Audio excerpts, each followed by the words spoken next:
I wanted to share with you how I teach the different vowel rules in English.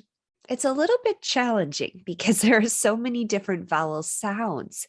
So I will share what works for some of my students with you. So the first thing we have to think about is how to categorize the vowel sounds. For example, some of the vowel sounds sound like the name of the letter. For example, A, E, O, U, and I. But other vowel sounds are a little bit silly or a little bit funny.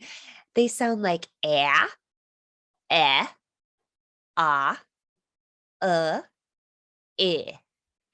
Those ones are usually harder for students to learn.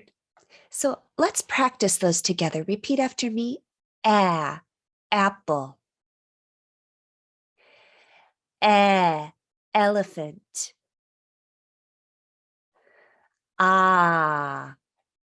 Open your mouth like when you're in the dentist and they say ah. This is the O silly sound. Up.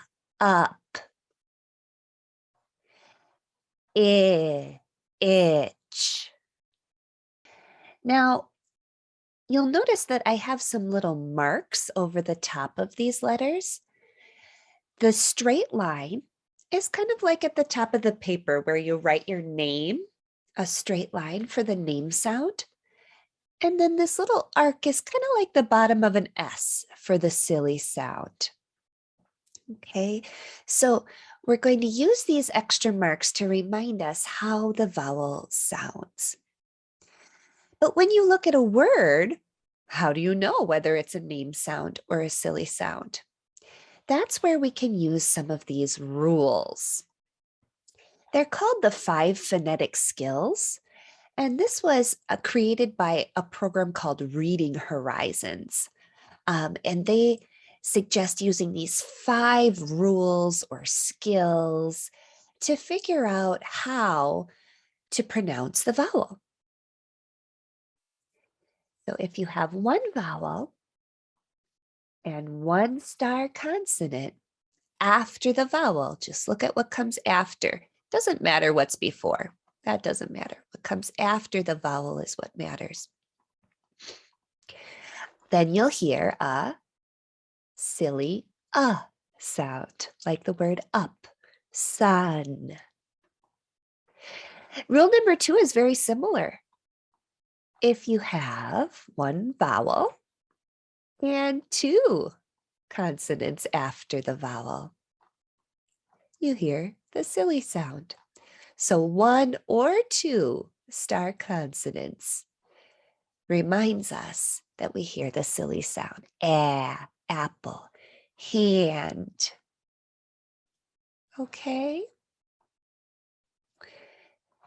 Now, when do we use the name sound?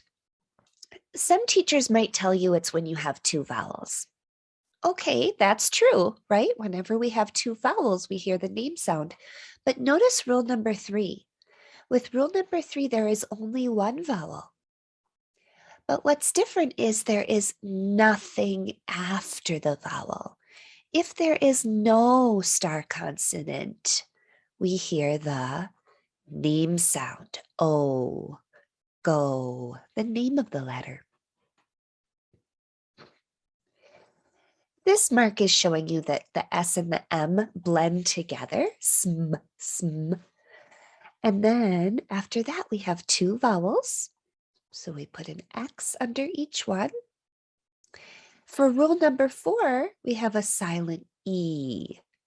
And then the first vowel is a name sound. You have probably learned that rule before. Silent E, name sound, smile. And then the final rule is when you have 2 vowels that are together or next to each other. The second one is silent and the first one is a name sound. A, train. So rules number 3, 4, and 5 tell us when we'll hear the name sound. You might have learned these words as long and short sounds in the past. I prefer name and silly sounds just because we can hold out the silly sounds quite for a long time, right? When we have them on a stressed syllable. So if you learn these as long and short, that's okay. I refer to them as name and silly sounds. Let's practice taking a look at two words that are very similar. Bait, bat. You'll notice the only difference is that second vowel. When there are two vowels together, rule number 5 tells us the second one is silent and the first one is a name sound. So bait, bat. When there's just one star consonant, rule number 1 tells us we'll hear the silly ah sound. One more time, repeat. Bait, bat. Good, let's look at these two words. Beat, bat. Name sound because there are two vowels. Second one is silent, first one is a name sound. And silly sound because of that star consonant, bat. Here's the next one. Boat, bot. Repeat. Mute, bot. Bite, bit. In these last two, we have rule number 4 with the silent E and the name sound. So you can use these rules to help you figure out how to pronounce the vowel sounds in one-syllable words. These rules work about 80% of the time. They don't always work, but they will give you a good idea of how to pronounce one-syllable words in English. If you would like more pronunciation tips, you can sign up for my email list and you will get video lessons every week and learn how to pronounce words clearly in English.